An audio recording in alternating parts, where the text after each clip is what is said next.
జగన్ మోహన్ రెడ్డి అక్రమాస్తుల కేసుల వ్యవహారం గత దశాబ్ద కాలంగా సాగుతున్న న్యాయ పోరాటం ఇప్పుడు కీలక మలుపులు తిరిగింది. ముఖ్యంగా ఢిల్లీ కోర్టు వెలువరించిన తాజా తీర్పు రాజకీయ వర్గాలు పెను సంచలనం సృష్టించింది. ఈ కేసులో జగన్కు అనుకూలంగా వస్తున్న పరిణామాలు ఆయన మద్దతుదారుల్లో కొత్త ఉత్సాహాన్ని నింపుతున్నాయి.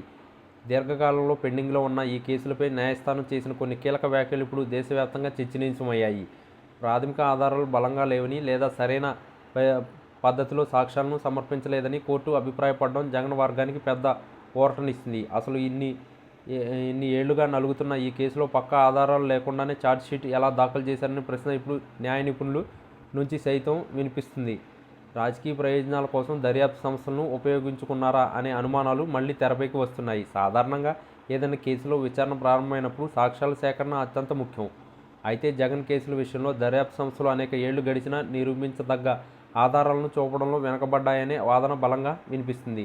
కేవలం ఊహల ఆధారంగా లేదా ఎవరో చెప్పిన మాటల ఆధారంగా కేసులు పెట్టడం వల్ల చివరకు న్యాయస్థానంలో అవి నిలబడడం లేదని విశ్లేషకులు భావిస్తున్నారు.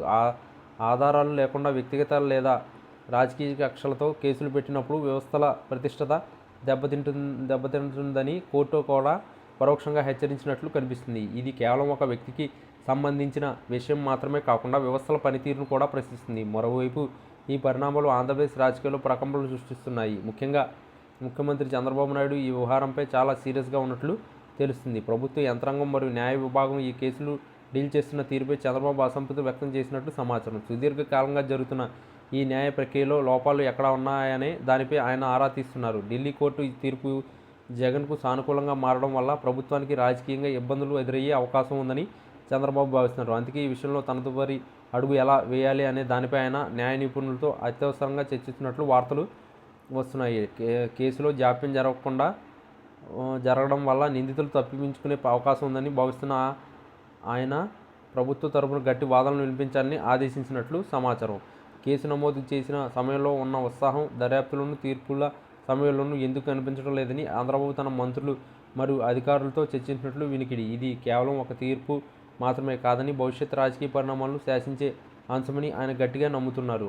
జగన్ వైపు నుంచి చూస్తే ఈ ఢిల్లీ కోర్టు తీర్పు ఒక నైతిక విజయంగా భావిస్తున్నారు. ప్రజల్లోకి వెళ్ళి తమపై తప్పుడు కేసులు పెట్టారని చెప్పుకోవడానికి వారికి ఒక ఆయుధం దొరికినట్లయింది. అయితే ఈ న్యాయం పోరాటం ఇంకా ముగియలేదు. రానున్న రోజుల్లో మరిన్ని కీలక మలుపులు తెచ్చే అవకాశం ఉంది. వ్యవస్థల మధ్య సాగుతున్న ఈ పోరులో అంతిమంగా న్యాయం ఎవరి వైపు ఉంటుందో చూడాలి. ప్రస్తుతానికి మాత్రం జగన్కు ఈ వార్త నిజంగానే గుడ్ న్యూస్ అని చెప్పవచ్చు. చంద్రబాబు ప్రభుత్వం దీన్ని ఎలా ఎదుర్కోబోతుందనేది ఇప్పుడు రాష్ట్ర రాజకీయాల్లో అత్యంత ఆసక్తికర అంశంగా మారింది. ఈ తీర్పు నేపథ్యంలో జగన్ కేసుల విచారణ వేగం పెరుగుతుందా లేక మరిన్ని సాంకేతిక కారణాలతో వాయిదా పడుతుందా అనే దానిపై స్పష్టత రావాల్సి ఉంది. ప్రభుత్వంపై చంద్రబాబు సీరియస్ అవడం వెనుక ఉన్న ఉద్దేశం కూడా వ్యవహారాలను మరియు వ్యవస్థలను మరింత పటిష్టం చేయడమేనని పార్టీ వర్గాలు చెబుతున్నాయి.